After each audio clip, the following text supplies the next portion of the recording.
Hello everyone, সবাই কেমন আছেন? আশা করছি সকলে ভালো আছেন।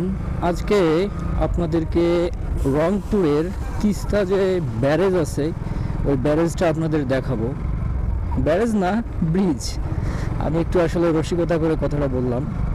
আর এটা হচ্ছে রংপুর এলাকা, মানে রংপুর শহর থেকে মেবি 10-12 কিলোমিটার দূরে হবে।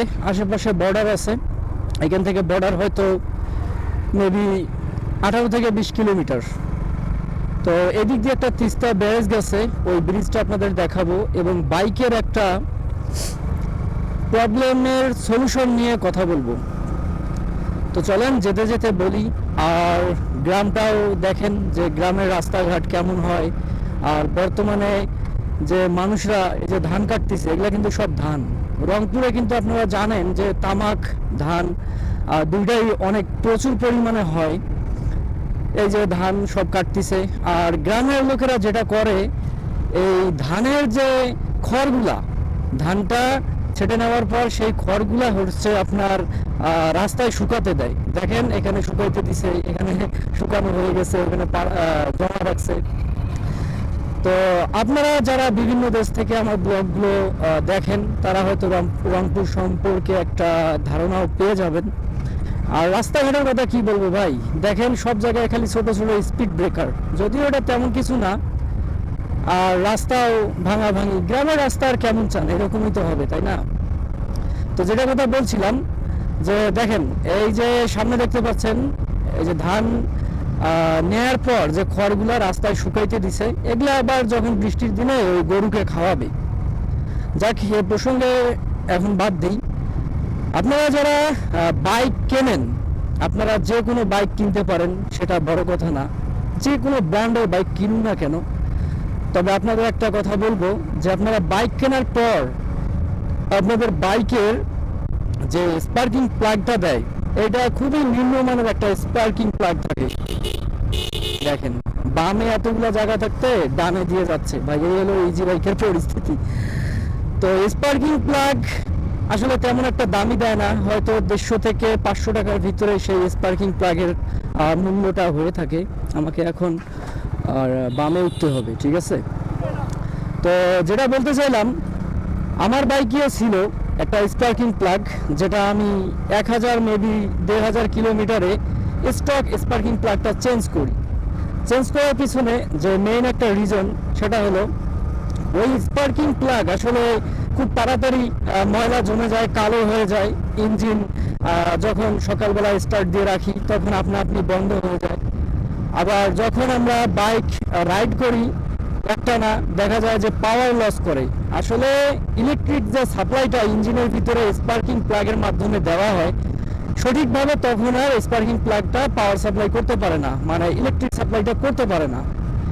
আর ওইটা একদম নিম্ন একটা ধাতু দিয়ে তৈরি করা থাকে, যেটা বাইকের স্টকের সঙ্গে যে স্পার্কিং প্লাগটা আসে।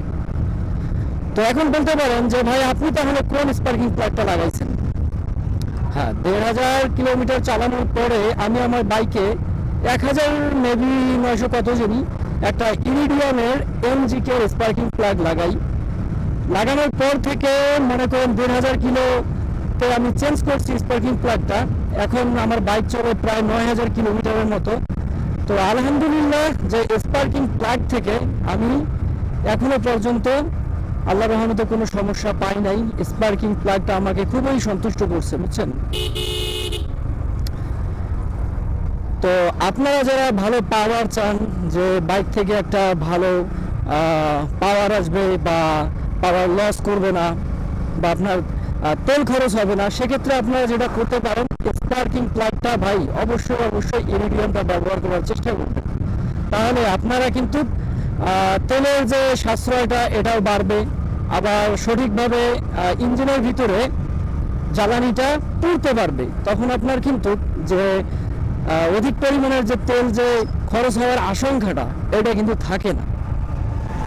আশা করি আপনারা সবাই বুঝতে পারছেন যে বাইক কিনলেই তো হবে না ভাই। বাইক থেকে যদি আপনি একটা ভালো সার্ভিস পেতে চান, অবশ্যই এই ছোটোখাটো জিনিসগুলো আপনাদেরকে চেঞ্জ করে নিতে হবে ভাই। কোম্পানি তো আসলে এগুলো দেয় না, একটা জিনিস বুঝতে পারছেন? কোম্পানি আপনাকে এগুলো দিবেও না। যাক, ব্রিজটা সামনে চলে আসছে, আর আপনারা আমার বাইকে হয়তো সামনে একটা মোবাইল হোল্ডার দেখতে পাচ্ছেন। আমি যেহেতু আর কিছুদিন পর সারা বাংলাদেশ ট্যুর দিব, এজন্য আমি আমার বাইকটাকে একটা মডিফাই করতেছি একটার পর একটা, এখানে যাতে মোবাইল ফোন রেখে আমি আমার ম্যাপটা দেখতে পারি। কারণ আমি তো আমার এলাকা চিনি, সারা বাংলাদেশ তো আর চিনি না যে কোথায় কোন জায়গায় আছে। কি হলো রে ভাই? বললাম না যে গ্রামের রাস্তায় একটাই প্রবলেম ভাই, স্পিড ব্রেকারের অভাব নাই। যার সামনে ব্রিজটাও চলে আসছে। তো এটা আমি 300 টাকা দিয়ে লাগাই নিছি। এই যে মোবাইল যে হোল্ডারটা দেখতে পাচ্ছেন, এটা অনলি 300 টাকা নিছে। যাকে স্পিড ব্রেকারটা পার হই রে ভাই। আর আপনারা জানেন যে আমার ওয়ান ক্লিকেই আমি হর্নটা চেঞ্জ করতে পারি। এখন এই যে হর্নের সুইচ দেখেন, এই যে খোলা, এটা এইখানে লাগানো ছিল। তো এখন এইটা আবার ওয়ার্কশপে যেয়ে এইখানে লাগাইতে হবে এটা। বাট আমি খুলছি কিন্তু লাগাইতে পারি নাই একটাই কারণে, এখানে একটা স্ক্রু আছে, এটা চেঞ্জ করা লাগে। যে এল কি যে রেঞ্জ বলে না কি বলে, এল কি টুলস, ওটা আসলে আমার কাছে নাই, তো এই জন্য আসলে এটা ওয়ার্কশপে যাইতে হবে। এই সেই ব্রিজ দেখেন, এটা হচ্ছে উত্তরবঙ্গের রংপুরের কাছাকাছি তিস্তার একটা ব্রিজ। আপনারা হয়তো দেখতে পাচ্ছেন, এখান থেকেও দেখতে পাচ্ছেন, জানি না আকাশটাও কেমনে আসছে। আর এখন আমি যদি একটু দাঁড়াই,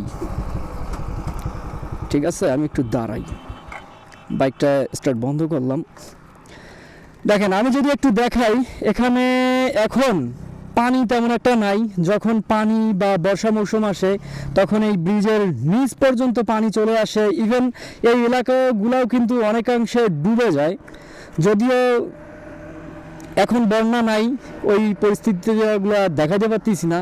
আর কথা হচ্ছে আপনার এই দিক দিয়ে হচ্ছে কাকিনা দিয়ে ওই দিক দিয়ে একদম বর্ডার। ওকে, তো দৃশ্যটা কেমন লাগলো এটা আমি জানি না। তো চলেন বাকিটুকু বাইক রাইড করতে করতে দেখাই। আর একটা কথা বলবো, এই ব্রিজটা কিন্তু বেশি বড় না। আমার মনে হয় যে কত হবে, 1-1.5 কিলোমিটার হবে, বেশি না, হয়তো আরো কমও হইতে পারে।